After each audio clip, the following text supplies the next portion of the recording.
Welcome to yet another exciting episode of DAF, Dumb Apple Farmer Talks. And today we're talking about one of the most interesting varieties known to appledom, and that is the wealthy apple.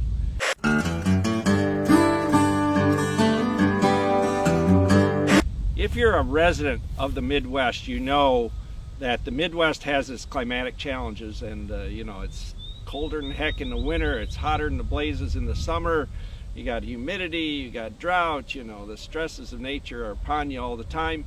And of course it builds character in people, of course it builds character in apples, but it also kills apple trees. And the early people that came out to this part of the world didn't know quite what to make of it. The apples that they grew in France or Ireland or England, they'd plant them and they would thrive for a few years and just die, just up and die on the thing. They just couldn't handle the winters by and large. And it's not so much, as we've talked about before, it's not so much the real cold of the winter, although that can be a problem. Generally speaking, it's going into the winter, rushing into the winter too quick. You get these big drops before the tree has sent all its resources down into the roots. You get these big drops in temperature and it freezes the bark, splits it open, and has entryways for lots of problems. Likewise in the spring, sometimes the trees get a little excited, it gets warm, and they start rushing up and sending all their nutrients and sap up the tree, and then it gets cold at night, splits the bark open again, recipe for disaster. So wealthy was an interesting thing. There's a guy up in Minnesota, Peter Gideon, back in the 1860s, and he planted an orchard and only one tree survived. It was a Siberian crabapple tree. So he, like so many other people, was involved in the horticultural societies of the day.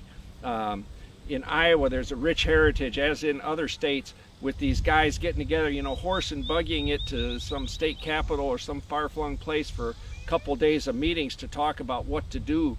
And a lot of the discussions at that time were about, how do I grow fruit trees in this climate? Apples, normally considered to be winter hardy or cold hardy, were dying out here. And what the heck to do? Well, they found one clue, this Peter Gideon did anyways, in a Siberian crabapple that grew on his place.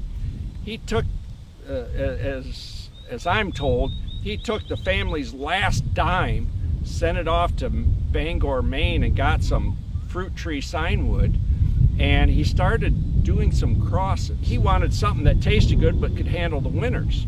So he did this crossing. What he ended up here with is a wealthy. And we're just now coming into wealthy season.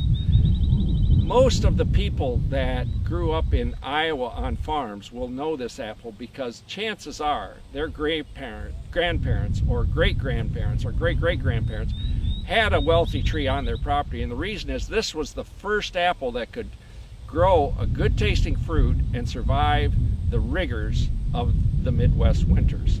Wealthy is a fine piece of apple there. You should get out there and try one sometime. If you don't have a farm around you that has wealthies, well, you better go find a different place to live.